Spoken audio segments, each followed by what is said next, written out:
कबूतर पालने वाले ये गौर से सुने।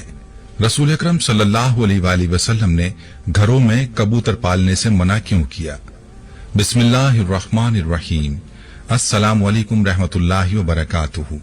प्यारे दोस्तों, आज की इस वीडियो में हम आपको बताएंगे कबूतर पालने से क्या होता है। प्यारे आका सल्लल्लाहु अलैहि वसल्लम ने कबूतर पालने से क्यों मना किया, और कबूतर को शैतान क्यों कहा गया है, और कबूतर बद्दुआ क्यों देता है। आप जानते हैं कि हरम शरीफ के कबूतर कहां से आए? रोज़ा रसूल सल्लल्लाहु अलैहि वसल्लम के कबूतर अचानक मरने क्यों लगे थे? क्या कबूतर की बीट पाक है या नापाक? कबूतर का गोश्त खाना जायज है या नाजायज? और अगर कोई शख्स ख्वाब में एक कबूतर देखे तो उसकी ताबीर क्या होगी? हमारी आज की वीडियो में हम आपके साथ कबूतर के हवाले से इंतहाई हैरत अंगेज मालूमात शेयर करने जा रहे हैं। सबके बारे में जानने के लिए आपसे गुजारिश है कि वीडियो को स्किप किए बगैर आखिर तक लाजमी देखिएगा, और अगर आप हमारे चैनल पर नए हैं तो हमारे चैनल को सब्सक्राइब कर लें।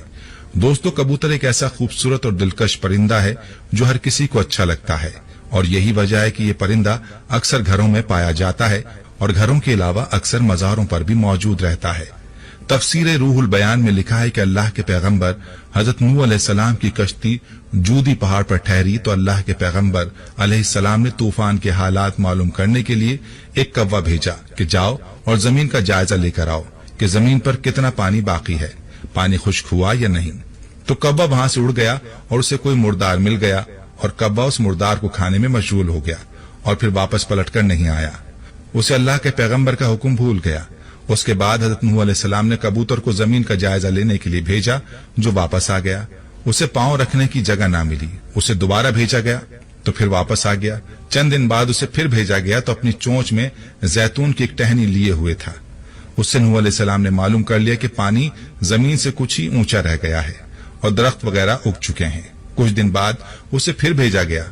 इस मर्तबा वो वापस लौटा तो उसके पांव खाक आलूद थे। नूह अलैहिस्सलाम समझ गए कि तूफान रुक गया है और जमीन खुश्क हो चुकी है। सीरत की किताबों में ये वाकया मौजूद है। इसी की बिना पर सीरत निगारों का कहना है कि कबूतर का आना सलामती की अलामत था और उसकी चोंच में जैतून की टहनी नूह अलैहिस्सलाम की बादशाहत की तरफ इशारा थी। हजरत नूह अलैहिस्सलाम कबूतर की इस जहानत से बहुत खुश हुए और कबूतर को अमन और सलामती की दुआ दी। ये इसी दुआ की बरकत है कि लोग आज भी इसे अच्छा समझते हैं। यही वजह है कि कबूतर इंसानी आबादी से मानूस है और कव्वे को खौफ की बद्दुआ दी। यही वजह है कि इंसानी आबादी से हरासा रहता है, और यही वजह है कि लोग इसे मनहूस समझते हैं। हजरत सुलेमान अलैहिस्सलाम ने फरमाया कि कबूतर ऐसा परिंदा है जो अल्लाह ताला और अंबिया अलैहिस्सलाम को प्यार करने वाला परिंदा है।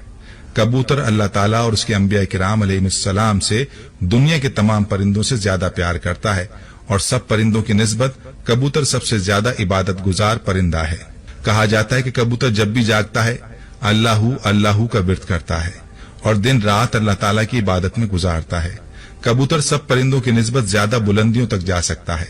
ये बहुत ऊंचा उड़ता है, जबकि कबूतर का पीछा अकाब करता है, और जब अकाब कबूतर का शिकार करने के लिए इसे पकड़ने की कोशिश करता है तो कबूतर खुद को बचाने के लिए बहुत ज्यादा बुलंदी पर चला जाता है। इसलिए अकाब के लिए इतनी ऊंचाई पर जाना मुश्किल हो जाता है और कबूतर खुद को बचाने में कामयाब हो जाता है। शायद वो ये सोचता है कि मैं जितना ऊंचा उड़ूंगा उतना ही अल्लाह के पास पहुंच जाऊंगा।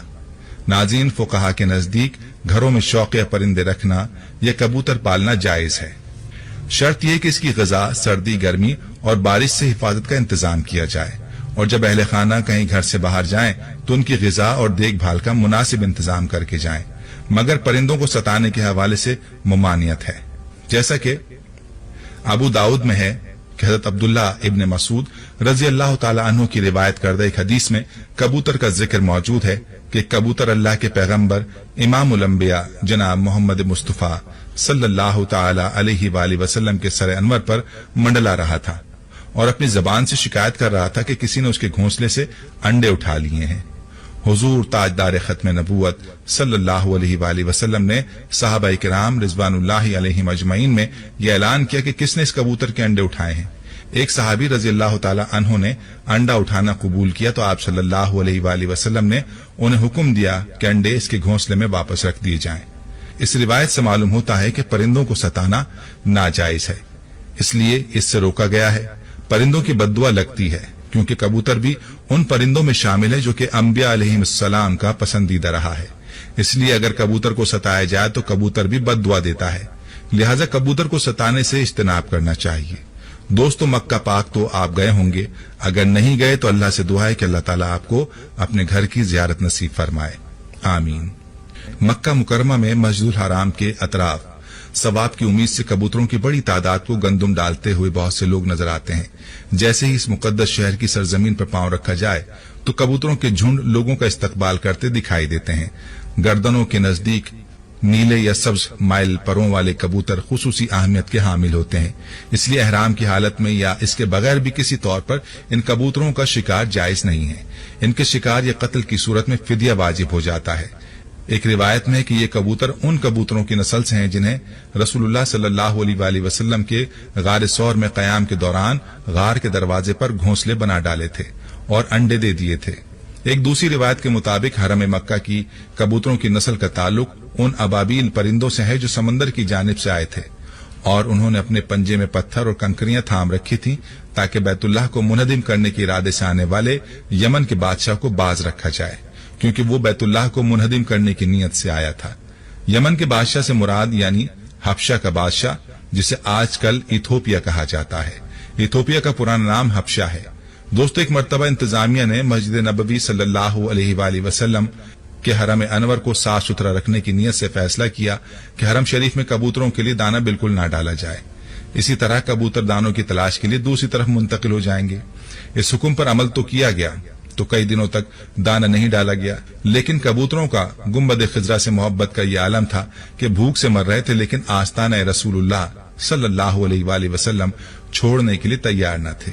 اہل مدینہ نے اپنی آنکھوں سے یہ عشق و محبت بھرا منظر دیکھا، پھر دنیا میں یہ بات شہرت پکڑ گئی تو لوگوں نے حکومت سے درخواست کی کہ ان کبوتروں کو دانہ ڈالنے کی اجازت دی جائے، تو پھر حکومت نے حسب سابق کبوتروں کو دانہ ڈالنا شروع کر دیا۔